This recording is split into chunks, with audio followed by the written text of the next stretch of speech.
A quiet October morning was supposed to be the happiest day of my son's life. He was getting married in just a few hours. I drove to his house early because I wanted to surprise him before the wedding.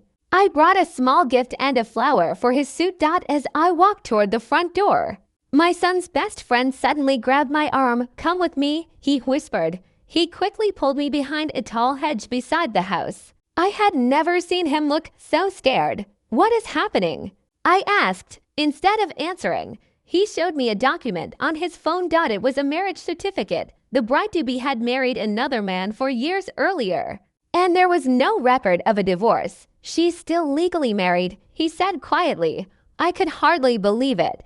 Before we could move, we heard voices from the driveway. "The bride was talking to another man. He doesn't know about the money," she said.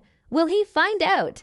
The man asked. "He won't," she replied confidently. They drove away, leaving us shocked.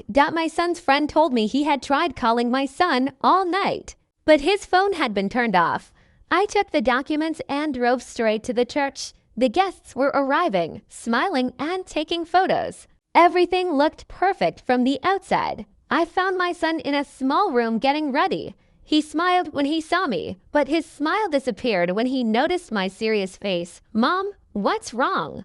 "I need you to read this." He looked through the papers slowly. His face turned pale. He admitted that his fiancée had asked him to sign financial documents months earlier. She had told him they were for their future together. Now, he wasn't so sure. He immediately called his bank and asked them to stop any transactions. Then, he asked to speak with his fiancée in private. I waited quietly in the church. About 20 minutes later, she walked out with her family. The wedding was over before it had even begun. Later, investigators discovered that she had hidden important information and tried to gain control of money through false promises. The bank froze the accounts before anything could happen.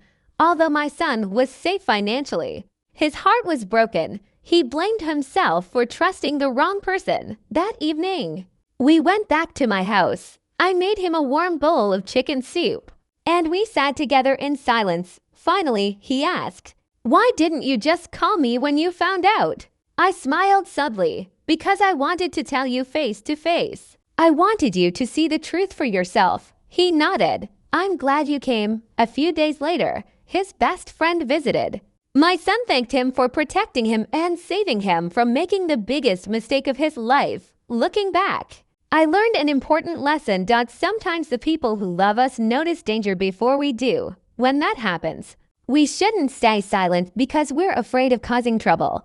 Speaking up at the right moment can save someone's future. That morning was painful, but it gave my son a second chance at a better life.